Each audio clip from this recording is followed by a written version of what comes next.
Security video shopping at Maya in the Pitt Street Mall last Thursday at 3 p.m. She bought a juice before getting on a train at St James Station at 4:30 p.m. and getting off at Campsie. Close friends told police they hadn't had contact with her since late on Thursday night.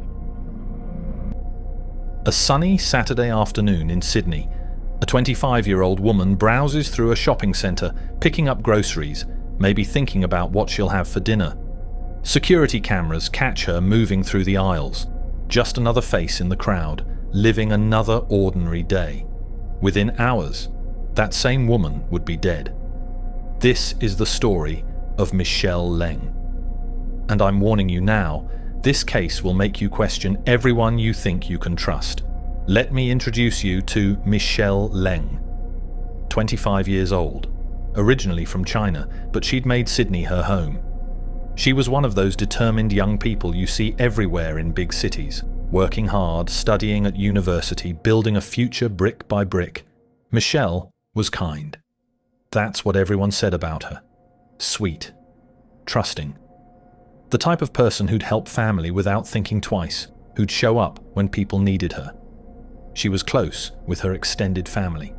Her aunt and uncle lived in Campsie, a suburb in Sydney's inner west, and Michelle would visit them regularly. Just normal family stuff. Dinners, conversations, spending time together. April 23rd, 2016 started like any other Saturday for Michelle.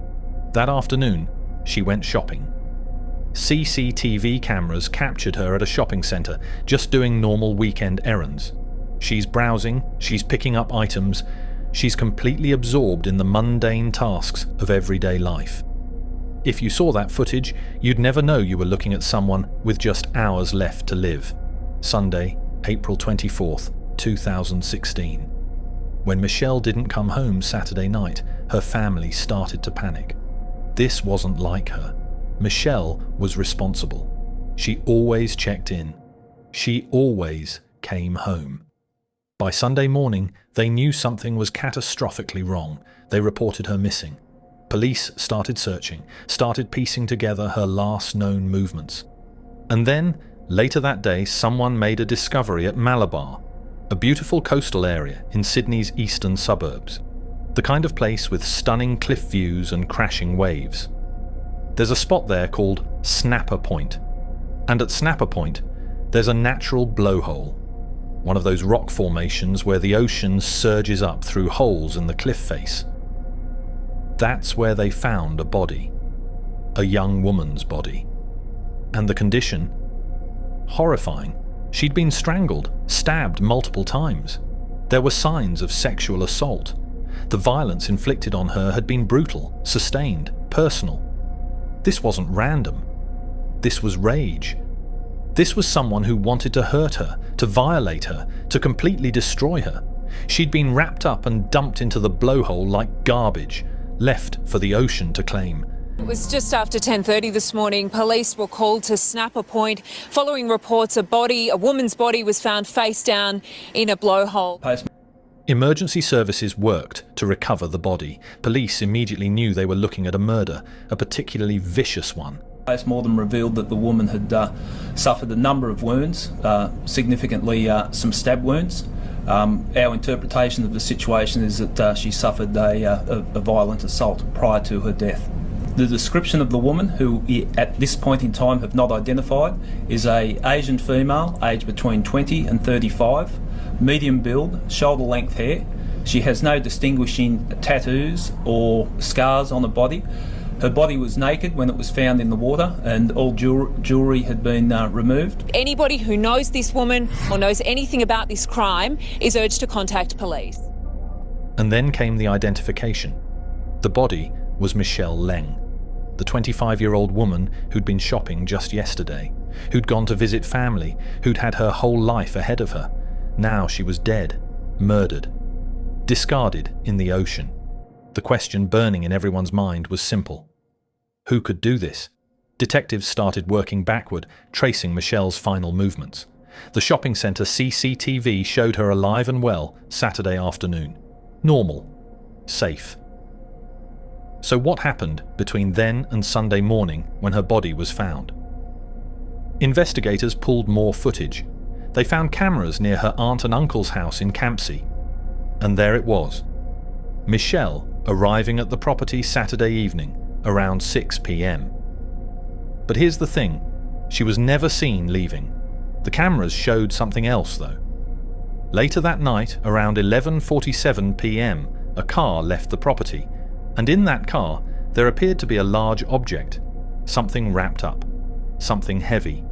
Police tracked that vehicle using surveillance cameras across Sydney. The car drove from Campsie toward the eastern suburbs, toward the coast, toward Malabar. The car was caught on multiple cameras making this journey, and then in the early hours of Sunday morning, around 1:23 a.m, it was captured returning to Campsie. The timeline was starting to come together, and it was pointing to something absolutely chilling. Police descended on the house where Michelle had last been seen alive.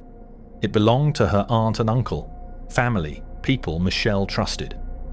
They got a warrant. They searched the property. And in the garage, they found evidence that made their blood run cold. Despite attempts to clean up, forensic investigators found blood. They found signs of a violent struggle. The scientific evidence told a clear story. Something terrible, something brutal had happened in this garage. This is where Michelle had been attacked. This is where she'd been raped. This is where she'd been killed. But by who? Derek Barrett, also known as R. Ping Ban, 28 years old, married to Michelle's aunt, only 3 years older than Michelle herself. He was supposed to be family, supposed to be safe. As investigators dug deeper, a disturbing picture began to emerge. Derek had been obsessed with Michelle. He'd developed inappropriate sexual feelings for his own niece. He'd made advances.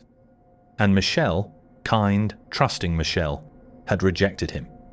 Because of course she did. He was her uncle. This was family. The idea of anything else would have been unthinkable to her. But Derek didn't take rejection well. Phone records placed him at Malabar during the time Michelle's body was dumped. The CCTV footage showed his car making that journey from Campsie to the coast and back.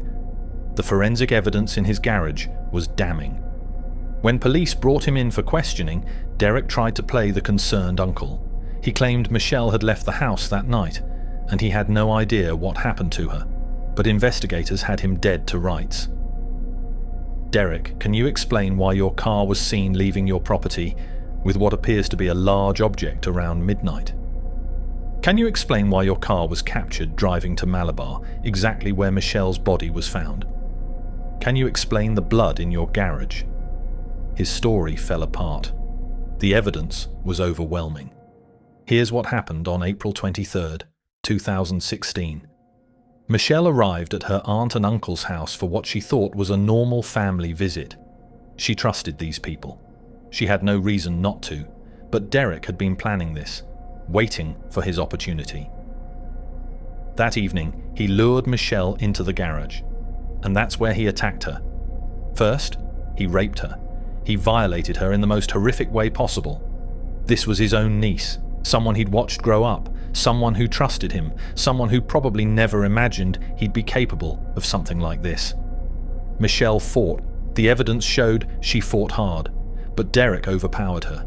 Then he strangled her, and he stabbed her. Multiple times. The attack was frenzied, brutal, personal.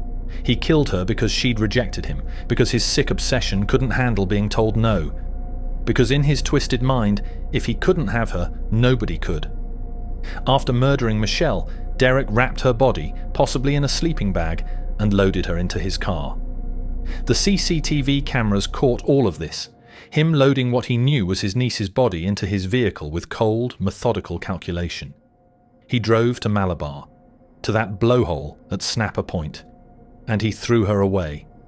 Then he drove home, cleaned up, and went about his life like nothing had happened. First of all, if I could ask you to respect the privacy of the family. They're very upset and they'll be leaving shortly, but they don't want to say anything to the media at this point in time. I'd just like to say that the murder of Miss Leng was a horrendous, senseless murder that's impacted on a lot of people's lives. The courts have recognised the seriousness of the offence by the sentence that was handed down on Mr Barrett. Anyone that heard the facts of what's gone on, it was a horrendous matter, and the family are traumatised by what's gone on. That's all we've got to say. Thank you. When Michelle's family started asking questions, he played the concerned uncle, acted worried, pretended to help, all while knowing exactly what he'd done, knowing exactly where Michelle was. Derek Barrett was arrested and charged with murder. The trial took place at the NSW Supreme Court, and the evidence was absolutely damning.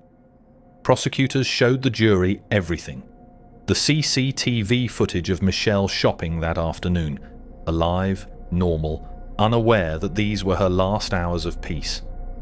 The footage of her arriving at the house, the footage of Derek's car leaving with her body, the surveillance trail showing his route to Malabar, the footage of him returning, the forensic evidence from the garage, blood, signs of struggle, proof of extreme violence, the pathology reports detailing every injury Michelle suffered, the sexual assault, the strangulation, the stab wounds, the phone records, the timeline, everything. Michelle's family sat through all of this. They had to hear every horrific detail of what happened to their daughter, their loved one. They had to watch the CCTV footage of her last day, knowing what came next. Can you imagine that? Seeing your child on camera, alive and shopping, and knowing that within hours she'd be fighting for her life against someone who was supposed to protect her? The defense had nothing. What could they possibly say? The evidence was ironclad. And will face court today after he allegedly killed a Chinese student and dumped her body on the New South Wales Central Coast. In August 2019, more than 3 years after Michelle's murder, the jury delivered their verdict. Derek Barrett was convicted of murder and sentenced to a maximum of 21 years and 10 months in prison, with a non-parole period of 16 years and 4 months. Justice, right? Well, maybe not quite. Michelle Leng's distraught mother, supported in court by the wife of the man accused of fatally stabbing her daughter. Michelle's mother left court, promising to speak publicly about her daughter tomorrow. Just what kind of a person was she? Good person, like an angel. Yeah. In China, her murder has made national headlines. So lots of international students in Sydney and their parents in China, so they were really concerned with this news. As those closest to her struggle to comprehend her violent death. Because Derek Barrett wasn't done hurting Michelle's family. From prison, Derek did something that would reopen every wound, that would pour salt into grief that was still raw, still bleeding. He wrote a letter to Michelle's mother. Now, you might think, maybe it was an apology, maybe some expression of remorse, maybe he was finally taking responsibility for destroying a family. No, the contents of that letter. I can't share all the details because some things are just too cruel, too calculated to give oxygen to. But what I can tell you is this: it showed no real remorse. It was manipulative, self-serving. This was a man who had raped and murdered his own niece, and even from behind bars he couldn't let Michelle's mother grieve in peace. Think about what Michelle's mother was already dealing with. Her daughter was gone, stolen from her at 25 years old, killed by someone who was supposed to be family, someone they'd welcomed into their lives, shared meals with, trusted. And now this man, this murderer, was reaching out from prison to make himself feel better, make excuses, continue to exert some twisted form of control. The letter was another violation. Another act of cruelty from someone who'd already taken everything. You know what makes this case so particularly devastating. It's the betrayal. Michelle didn't die at the hands of a stranger. She didn't get attacked in a dark alley by someone random. She died because she trusted her family. She went to that house in Campsie because it was supposed to be safe. Because Derek was her uncle. Because family is supposed to protect you, not destroy you. Every family gathering before that night, every dinner, every conversation, every smile Derek gave was a lie. He was sitting there harboring these sick thoughts about his own niece while playing the role of concerned family member. And Michelle never knew. How could she? You don't go to family dinners thinking you need to protect yourself from the people who are supposed to love you. That's what makes the CCTV footage so haunting. You see Michelle shopping, just living her normal life. She has no idea that in a few hours someone she trusts will rape her and kill her. She has no idea that this ordinary Saturday is the last day she'll ever see. Michelle Leng should be in her early 30s now. Maybe she'd have finished her degree, built a career, fallen in love, started a family of her own. Maybe she'd have achieved that Australian dream she came here to pursue. We'll never know what Michelle could have become because Derek Barrett stole all of that from her. He stole her future. He stole her family's future with her. He stole every moment she should have had, every birthday, every achievement, every ordinary Tuesday morning drinking coffee and thinking about what to make for lunch. All of it. Gone. Because a man couldn't handle rejection. Because a man felt entitled to someone who wanted nothing to do with him. Because a man decided that if he couldn't have her, nobody could. This case should scare you. Not because there's a monster hiding in every shadow, but because sometimes the monster is sitting right next to you at the dinner table. Sometimes danger doesn't announce itself. It doesn't wear a sign. It hides behind familiarity, behind family connections, behind trust. Michelle did nothing wrong. She lived her life. She trusted her family. She showed up when she was supposed to show up, and she paid for that trust with her life. Rest in peace, Michelle. Your story won't be forgotten.